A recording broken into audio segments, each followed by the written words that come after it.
네, 이 신명기 말씀은 약간 배경이 있어요. 신명기는 여러분도 잘 아시지만 이스라엘 백성들이 이제 40년 광야 생활을 종지부 찍고 이제는 가나안 땅을 가야 되는 그 맞은편 모압 땅 평지에서 이 모세가 이제 고별 설교를 한 것이 신명기입니다. 그래서 이제 모세는 이제 가나안 땅을 못 가요. 자기는 이제 죽음을 앞두고 마지막으로 자기의 자녀와 같은 이 사랑하는 이스라엘 백성들에게 마지막 이제 축복적 예언을 하는 것이 이 축복의 말씀인데요. 각 지파들에게 예언적으로 축복을 합니다. 그러니까 이제는 구원을 받은 이 이스라엘 백성, 너희들은 이제 가나안 땅으로 가야 된다. 보내심을 받는 장면입니다. 이거는 마치 신약에 우리 예수님께서 부활하시고 승천하시기 전에 마지막 유언처럼 제자들에게 너희들 모든 민족으로 가서 제자를 삼아라. 네, 보내는 장면과 오버랩 됩니다. 같은 구조입니다. 그래서 구속사적으로 모세는 예수님의 그림자입니다. 그래서 모세와 이스라엘 백성이 걸어갔던 그 역사, 사건과 시점은 다르지만 그 중심에 있는 맥락, 하나님께서 우리에게 무엇을 말씀하시는지는 같아요. 그래서 성경이 교훈이 있는 겁니다. 이거는 신약적으로 제가 언어를 조금 코딩해서 바꿔서 얘기하면 너희들은 교회다. 그러니 그 땅 가서 교회를 세워라.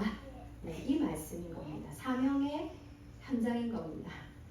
선교를 저는 교회의 존재적 목적 중에서 사명이긴 해요. 위대한 사명입니다. 그런데 숙명이라고 여러분들에게 말씀드리고 싶어요. 사명으로 논하게 되면 계속 특별히 부르심을 입은 사람들, 그리고 그냥 그 선교를 전문적으로 하는 단체나 공동체가 하는 일이라는 인식의 흐름이 있습니다. 그래서 선교사님들이 하는 거, 목회자들이 하는 거, 그냥 우리 평신도들은 기도와 물질 구원으로 이 선교에 동참한다. 그런 협의적인 인식의 흐름이 있습니다. 그런데 선교는요, 제가 숙명이라고 여러분들에게 말씀드리는 건 교회의 운명과 직결되기 때문입니다. 무엇이냐면, 자, 모든 민족으로 가서 너희들 제자 삼고 내가 가르쳐 분부한 모든 것을 지키게 하라. 이 지상 명령은요, 예수님의 다시 오심의 재림의 약속과 함께 이루어진 세트입니다. 그래서 지상 명령과 이 재림의 약속은 항상 함께 생각해야 됩니다. 갑자기 웬 재림? 기독교는 종말적 신앙입니다, 여러분. 사실 이 종말적 신앙이 왜 중요하냐면 재림에 대한 것과 종말적 이것을 인식하지 못하면 백성들이 방자히 행하게 되어 있습니다. 묵시가 없으면 백성이 방자히 행한다. 자, 이것을 우리가 어떻게 살펴볼 수 있냐면 모세가 이제 시내산에 여호와께 말씀을 받으러 간 사이에 이스라엘 백성들은 왜 모세가 안 오지? 왜 안 와? 언제 오지? 모세 죽었나 보다. 아니, 모세가 더디 오므로 이들은 아론에게 자, 우리가 섬길 신을 이제 네가 만들어. 이렇게 합니다. 이거는 마지막 때 예수님께서 늘 강조하신 것처럼 인자가 올 것이니까 너희들이 깨어있으라. 그 말씀과 일맥상통하는 거죠. 그러니까 물론 우리가 하나님을 믿고 기독교 신앙을 가지는 거, 예수님이 다시 오신다는 그 재림의 사실은 좀 알고 있어요. 그런데 언제나 우리는 십자가 구속까지만 생각해요. 아, 내 죄를 사함받고 나는 천국 가는구나. 근데 역사적 예수님을 조금 생각지 않습니다. 예수님은 반드시 오십니다. 그래서 예수님이요, 마태복음 25장에 뭐라고 말씀하셨냐면 그때 악한 종의 비유를 하잖아요.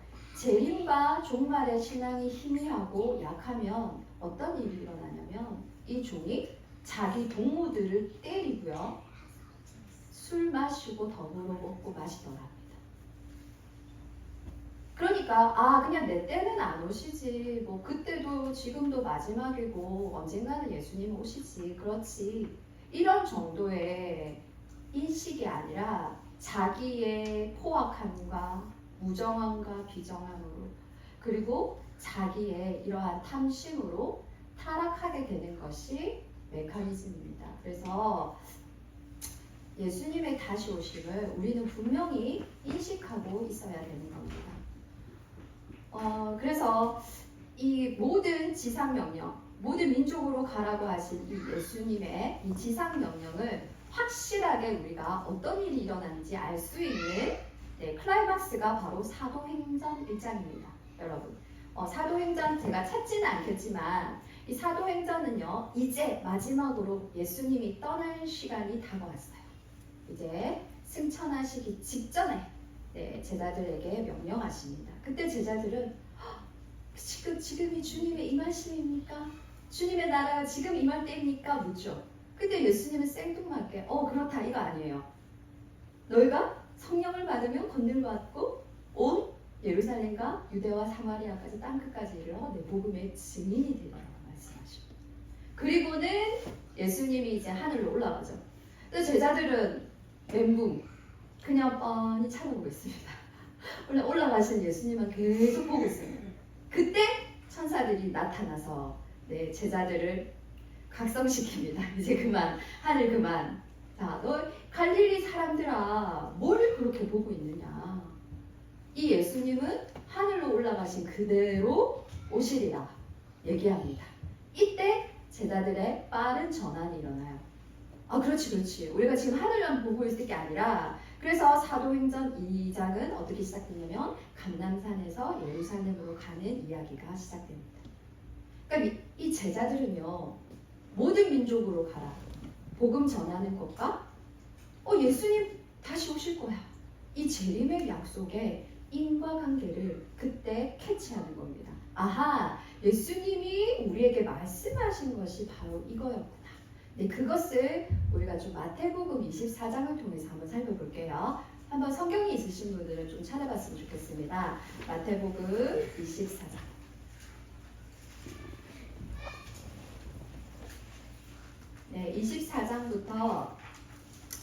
24장 3절부터 14절까지 제가 한번 읽어보겠습니다.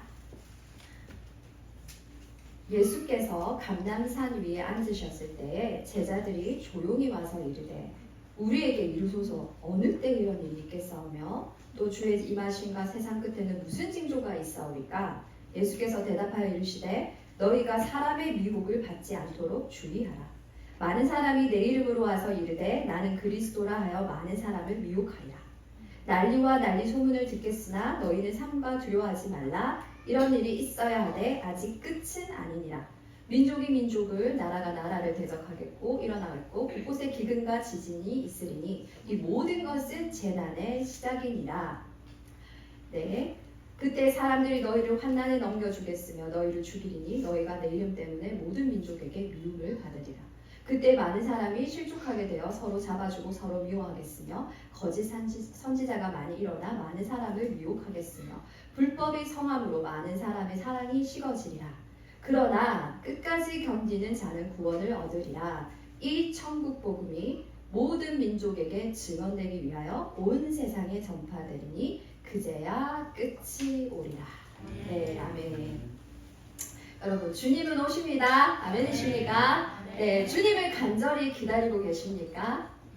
아멘. 혹시 주님 아직은 멀었어요. 제가 장가를 좀 가야 되겠어요. 이러신 분 있으십니까? 아직 아파트 청약 당첨도 안 됐는데 그것 좀 당첨되면 오시지. 이러신 분 계세요? 없으시죠? 네, 주님은 반드시 오시는데 그때와 시는 우리가 모릅니다. 그죠? 그거 정확하게 알면 이단 중에 이단이죠. 그래서 이 종말적 신앙론이 1990년대 초에 이 다미성교회라는 이단 단체가 그때 막 주님 오신다고 전부 다 흰옷 입고 기다렸잖아요. 그래서 MBC, KBS 다 방송됐잖아요. 그죠? 그 엄청난 사건이 있은 이후로 한국 교회에 이 재림론이 딱 닫혔습니다. 그래서 이것을 이야기하는 순간 많은 이단 논쟁에 이제 사로잡히게 되는 안타까운 사연이 있었는데요. 그럴지라도 내 신천지도 제일 많이 사용하는 게 이 재림에 대한 거잖아요. 그럴지라도 사단이 그렇게 훼손시켜 놓았을지라도 우리는 다시 오실 예수님을 반드시 인식하고 붙들어야 됩니다.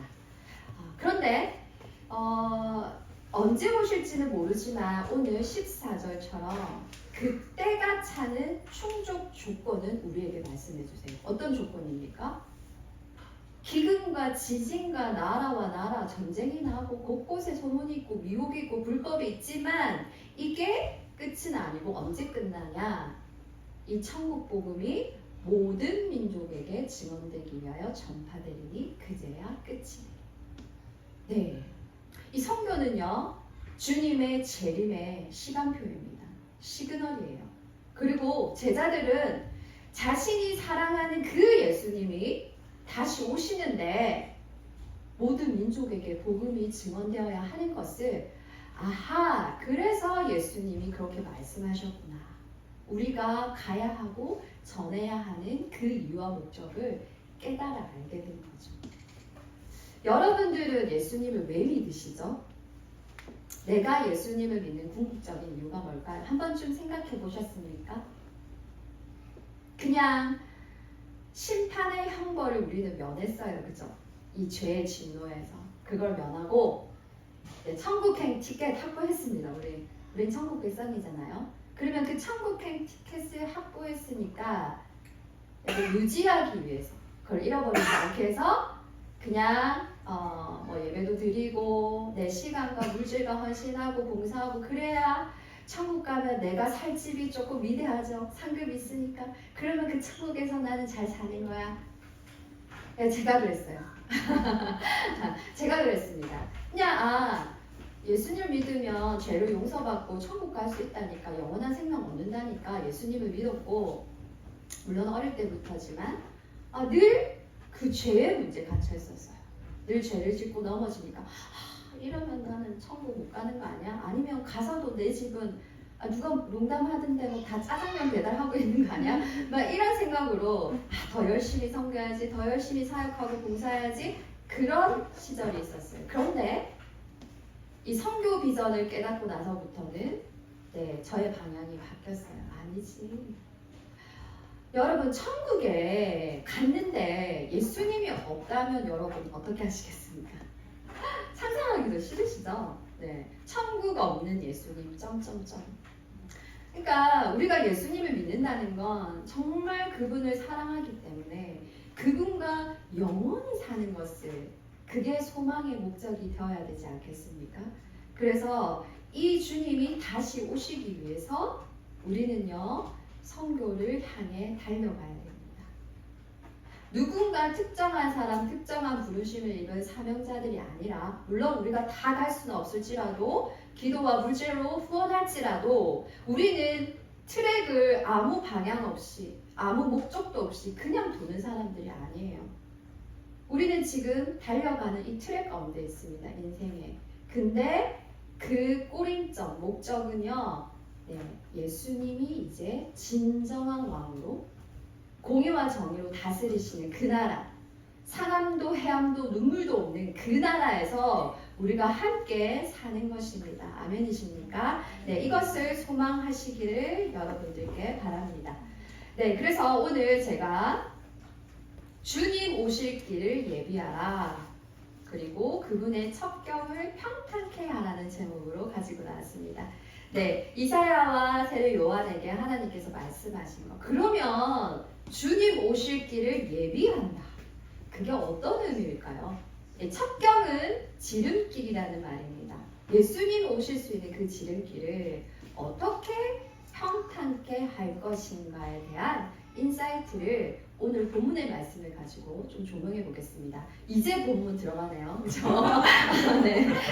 사무엘상 30장 1절에서 6절까지입니다.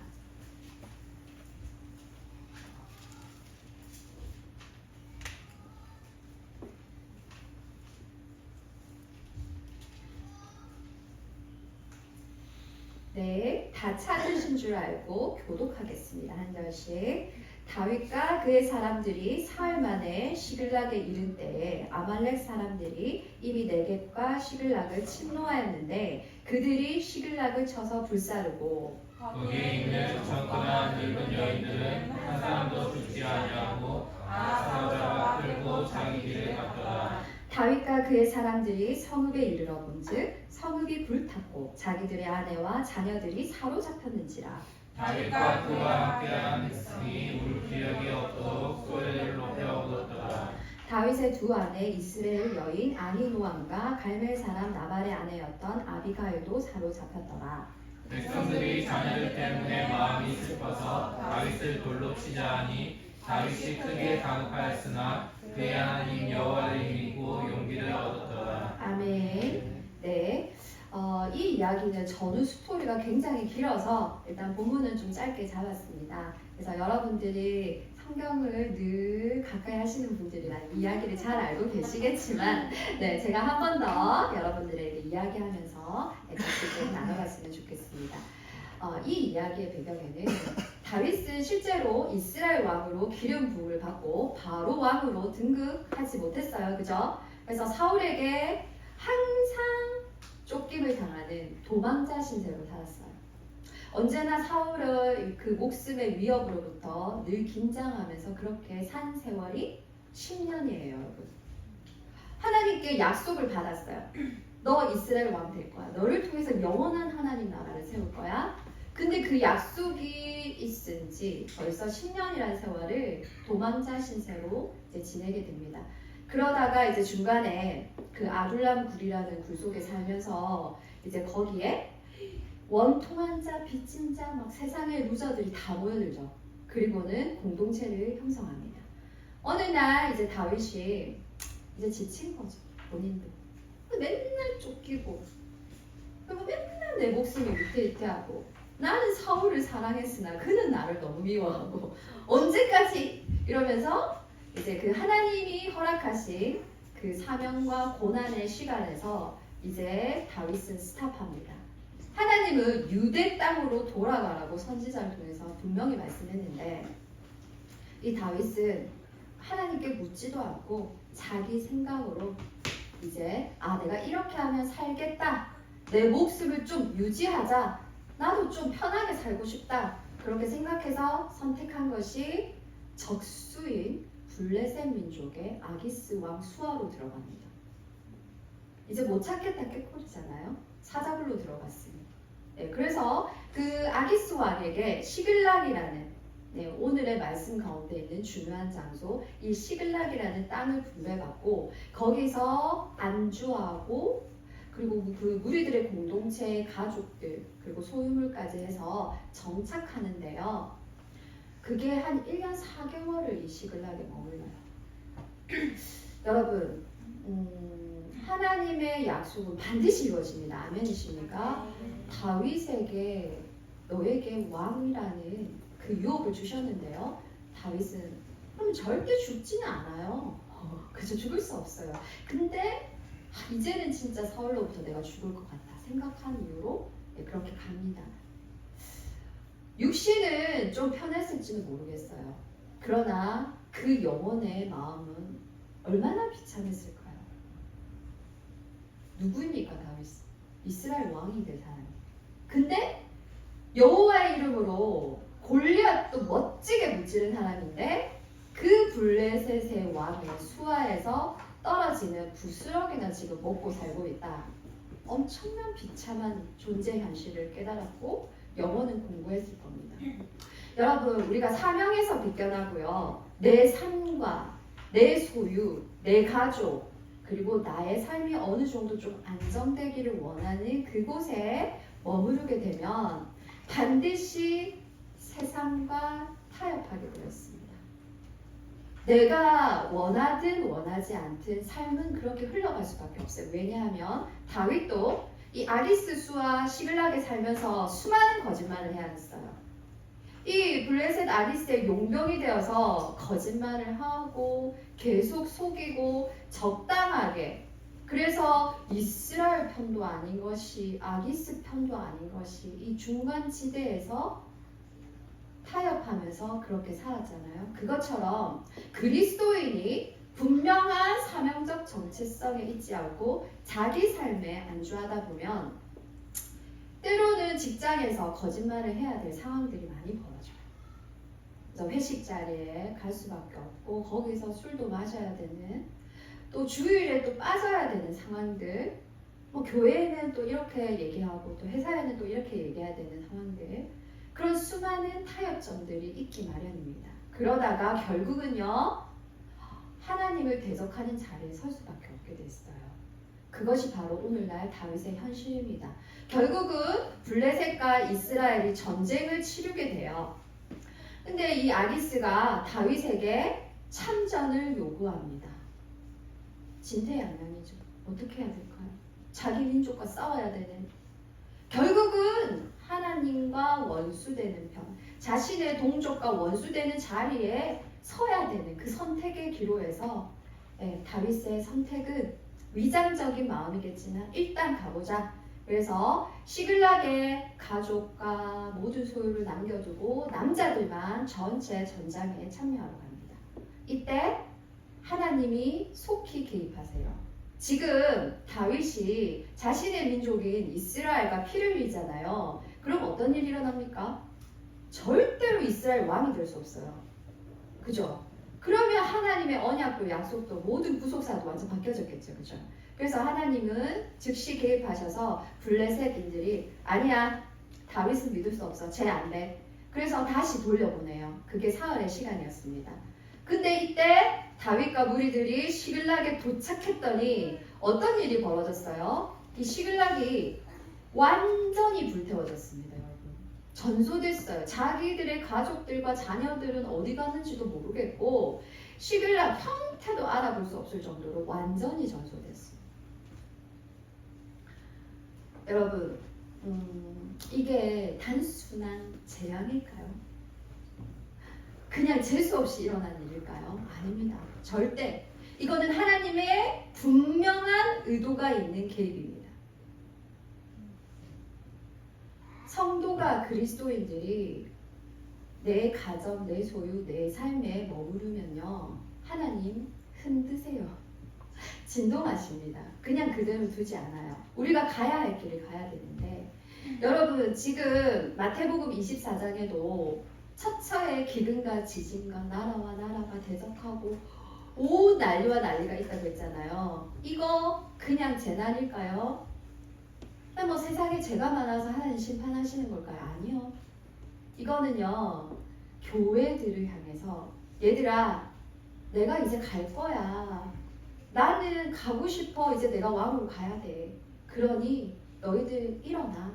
내가 갈 길 준비해. 네, 이 사인인 겁니다. 흔드시는 거예요. 그래서 원래 초대교회 예루살렘 교회도 예수님을 믿고 폭발적인 부흥을 했어요. 근데 여기가 좋사오니 자기들끼리 머물러 있으니까 박해라는 하나님의 진동으로 다 흩으시잖아요. 그리고는 안디옥 교회, 이방인 선교를 시작하는 그 교회가 세워지고 하나님의 나라는 전진해왔고 그 역사에 의해서 우리는 지금 복음을 듣고 주님을 믿는 은총을 누리게 되는 겁니다. 그래서 하나님의 나라 그 사명과 벗어나서 잠시 그냥 그래도 내가 직장은 마련해야죠. 하나님 좀 안정되고 돈 좀 이렇게 벌어놓고 그래야 뭐 11조도 하고 헌금하고 많이 하죠. 성교는 그때 하고 저 시집도 가야 되고 장가도 가고 아파트도 사야죠. 네, 자신의 삶에 머무르다 보면 하나님이 반드시 진동하시고 흩으십니다. 그러니 정신 차리고 여러분 우리 사명을 향해서 나아가도록 합시다. 아멘. 네, 결국은 이 다윗과 이 무리들은요, 이제 하나님께서 그 전에 이 다윗 공동체는요 망연자실하잖아요. 목노와 울 기력조차 없을 때까지 소리쳤다고 해요. 그러니까 모진 고생 끝에 정말 힘들게 어떻게 마련한 시글락이고 내 가족과 소유인데 이게 다 없어졌잖아요. 그 가족들 생사도 몰라요. 그러니까 이 무리들, 군중들은 무서워요, 여러분. 모든 원망과 분노를요 한 사람에게 타겟으로 합니다. 그래서 다윗을 죽이려고까지 한다고 돼 있어요. 그러니까 다윗을 죽이려고까지 했어요. 그런 상황에 제가 다윗이라면 진짜 죽고 싶었을 것 같아요. 근데 다윗은 하나님께 기도했고 그 하나님께서는 신실하게 응답하셔서 가라, 다 찾을 거야. 그래서 용기를 얻고 이제 뒤쫓아갑니다. 그러다 중간에 누구를 만나냐면 이 광야에서 다 죽어가는 애굽 소년 한 명을 발견해요. 근데 이 애굽 소년이 진짜 까딱까딱 다 죽어가는 애굽 소년이었어요. 그때 다윗은 그냥 지나치지 않아요. 지금 어때요? 이 공동체는? 내 코가 석자예요 지금. 우리 가족 생사를 알 수 없는 지금 긴박한 상황인데 가야 할 길이 지금 뭔데 이 애굽 소년 자신의 민족도 아니에요. 그냥 노예인 다 죽어가는 이방인 이 소년 한 명을 위해서 다윗은요 스탑, 모든 가는 길을 멈춥니다. 자기의 아내, 자기의 자녀들, 네, 그것이 우선이 아니라 일단 죽어가는 이 애굽 소년 한 명을 살리고자 모든 걸 스탑하고 단순히 물만 먹여서 살아내는 정도로 하는 것이 아니라 정말 지극정성으로 떡도 먹이고 무화과도 떼주고 그렇게 해서 살리고 섬세하게 케어를 해줍니다. 이 무리들은 지금 마음이 어떨까요? 다윗을 죽이기까지 했던 사람들이니까 아니 지금 어떤 때인데 지금 우리가 지금 가야 될 일이 많고 해야 될 일도 있는데 이러고 있냐고 했겠죠. 그죠? 그러나 다윗은요 정말 한 영혼 한 영혼을 끝까지 사랑하시는, 잃어버리지 아니하시는 그 예수님의 마음을 품은 자였습니다. 더 중요한 것이 무엇인지 아는 자였어요. 결국은 애굽 소년이 어떤 존재였나? 반전이 일어나요, 여러분. 어떤 반전이냐면 이 애굽 소년이 그 원수인 아말렉 족속의 노예였어요. 그래서 이 사흘 동안 이 노예가 병드니까 그냥 갖다 버린 거예요. 근데 그 영혼을 다윗이 살린 거죠. 여러분, 이 애굽 소년애처럼 지금 이 세상에는 죽어가는 영혼들이 너무 많아요. 세상의 종로를 타다가 실컷 이용당하고 버려지고 죽어가는 영혼들. 아무도 돌아볼 자 없고 손 내밀 자 없는 그런 영혼들이 많습니다. 제가 이번 튀르키예 지진에서 들은 안타까운 메시지가 하나 있어요. 선교사님께서 하신 메시지 그대로 전하겠습니다. 이번 튀르키예 지진 때 그 안타키아 지역이라는 곳 있어요. 이게 아까 제가 말씀드린 안디옥 교회가 있었던 자리입니다. 이방인 선교를 시작해요. 이 안타키아 지역에 이제 우리 한국 개신교가 세운 교회가 있어요. 안디옥 교회라고. 이것도 이번 지진에 완전히 전소돼서 다 무너졌어요. 저 뉴스도 봤거든요. 그래서 우리 선교사님께서 지체들을 구조하기 위해서 이제 구급차를 대동하고 이제 지체들을 구조하러 이제 달려가고 있었어요. 그때 갑자기 차를 세우는, 정말 온몸으로 그 차를 막아서는 튀르키예 한 현지 청년이 있었어요. 이 청년이 차를 세우고는 선교사님한테 제발요, 저기 우리 형이 죽어가고 있어요. 저기서 구조 신호를 보내고 있는데 아무도 도와줄 사람이 없어요. 제발 우리 형을 좀 살려주세요. 그렇게 얘기를 해요. 근데 그때 상황 여러분 아시잖아요. 가야 될 곳은 많고 살려야 될 영혼은 많은데 막 인력도 부족하고 선교사님은 자기 교회 지체들부터 생각할 수밖에 없잖아요. 그래서 근데 우리가 순서대로 이거 진행해야 됩니다. 이렇게 얘기를 했어요. 근데 이 청년이 애걸복걸하는 거예요. 아니 그래도 우리 형이 지금 구조 신호를 보내고 있는데 우리 형부터 좀 구조해 주세요. 이제 선교사님은 이러지도 못하고 저러지, 그냥 우리가 순번대로 해야 됩니다. 이제 계속 말씀하신 거죠. 그랬더니 이 청년이요 절규를 해요. 분노를 터뜨립니다. 막 화를 내면서 지금 저기 우리 형이 죽어가고 있어요. 살아있는 사람이 죽어가고 있다니까요. 살아있는 사람이 죽어가고 있다고요. 분노합니다. 그래서 이 선교사님께서 그쪽으로 이제 발길을 돌려서 갔습니다. 결국은 그 생명을 구하지 못한 안타까운 사연이 있었습니다. 여러분, 살아있는 것 같으나 이 세상은 아직도 많은 나라에 죽어가는 영혼들이 너무 많습니다. 이 영혼들, 우리 인생에 우리 교회가 당면한 일들 너무 많아요. 그쵸? 우리 교회만 해도 사역이 많습니다. 내 인생만 해도 지금 시급한 문제들도 있고 어느 정도 적금도 들어서 저축도 해야 되고 해야 할 부분, 또 교회도 여러 가지 재정적인 들어갈 부분들이 많습니다. 그러나 예수님은, 하나님은요, 우리에게 이 죽어가는 영혼을 살리라고 지금 우리를 부르시고 계신 것입니다. 결국은 다윗도요, 돌아가는 길 같고 지체된 것 같고 영원히 우리 가족을 못 만날 것 같은 그런 상황이에요. 이 아이를 먼저 살렸기 때문에. 하지만 반전은 이 애굽 소년이 모든 정보를 다윗에게 줍니다. 아말렉이 지금 어디에 있고 그것을 이렇게 치려고 하면 너희들이 이렇게 해야 된다. 모든 전략적인 정보를 다 주죠. 그래서 다윗은 그것을 입수하고 결국은 가서 하나도 잃어버리지 않고 다 되찾고요. 그것만 되찾았나요? 아니요. 아말렉이 소유하고 있었던 그 전리품까지도 다 가지고 옵니다. 그리고는 얼마 있다가 사울이 죽고요. 곧 다윗은 이스라엘 왕으로 등극받습니다. 멀어진 길 같고 다시는 이룰 수 없는 길인 것 같았지만 그것이 지름길이 된 것입니다. 지체된 게 아니에요. 결국은 그 소유물까지 받게 된 다윗이 각 지파 장로들에게 이것을 나눠줍니다. 모든 다윗에 대한 오해를 불식시키고 종식시키는 선한 뇌물이 된 거죠. 그래서 이제 나중에 이 이스라엘 지파들로 왕위를 받을 수 있는 지름길이 또 생기게 된 겁니다. 여러분, 하나님 나라의 일은 바로 이런 거예요. 지금 당장은 합리적인 계산으로 그렇게 하면 안 될 것 같아요. 이게 더 우선인 것 같고 내가 먼저 내 가정, 내 소유가 먼저 좀 안정되고 그때서야 선교도 하고 하나님 나라 일을 하지 아닙니다. 한 영혼, 죽어가는 영혼, 주의 다시 오시는 그 길을 예비할 때 그것이 지름길이 되고요. 지름길뿐만이 아니에요. 2배, 3배, 60배, 100배의 영광을 받는 길입니다. 아멘이십니까? 네. 그래서 우리 모든 민족으로 가라고 하신 거.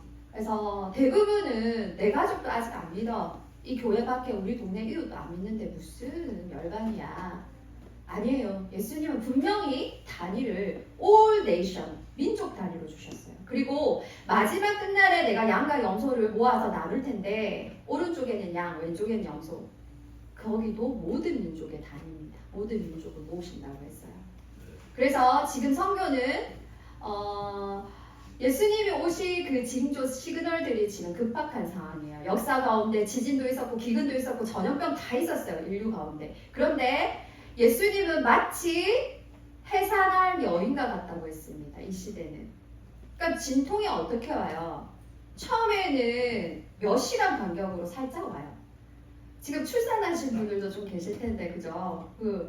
그러다가 그 주기가 어떻게 돼요? 짧아지고 진동도 강해져요. 그러다 짧아지다가 갑자기 으앙하고 아기가 태어납니다. 이 마지막 시대는 그런 거였어요. 그러니까 지금 지진과 기근과 전염병과 이런 모든 것들의 주기도 지금 짧아지고 있고 그 강도와 빈도수도 점점 긴박해지고 있습니다. 그래서 모든 세계교회가 선교적 역량을 다시 오실 예수 그리스도 위해서 모으고 있는데요. 1980년대 초에 이제 로잔 대회에서 뚜껑을 한번 열어봤어요. 예수님 오신 지 이제 2000년이 지났어요. 근데 문화인류학적으로 종족을 분류하면 총 24,000에서 7,000 종족입니다. 근데 아직도 11,000개 종족의 교회가 하나도 없는 거예요.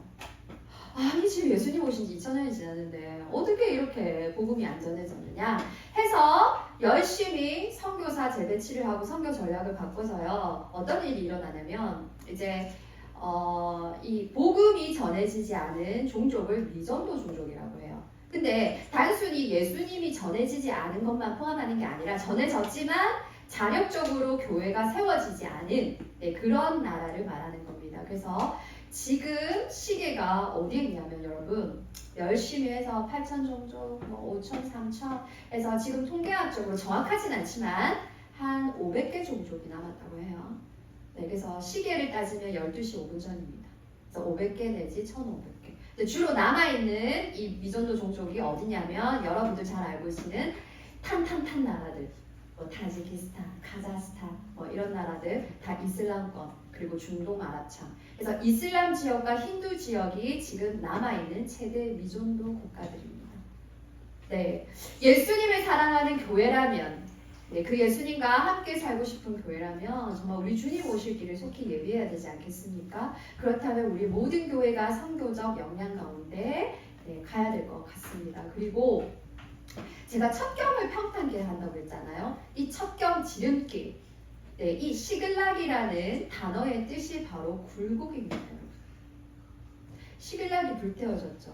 여러분, 우리 인생에 또 교회에 이 시글락이 불태워져야 되는 것입니다. 우리들만의 리그가 불태워지는 것이 바로 주님 오실 그 첩경을 평탄케 하는 것입니다.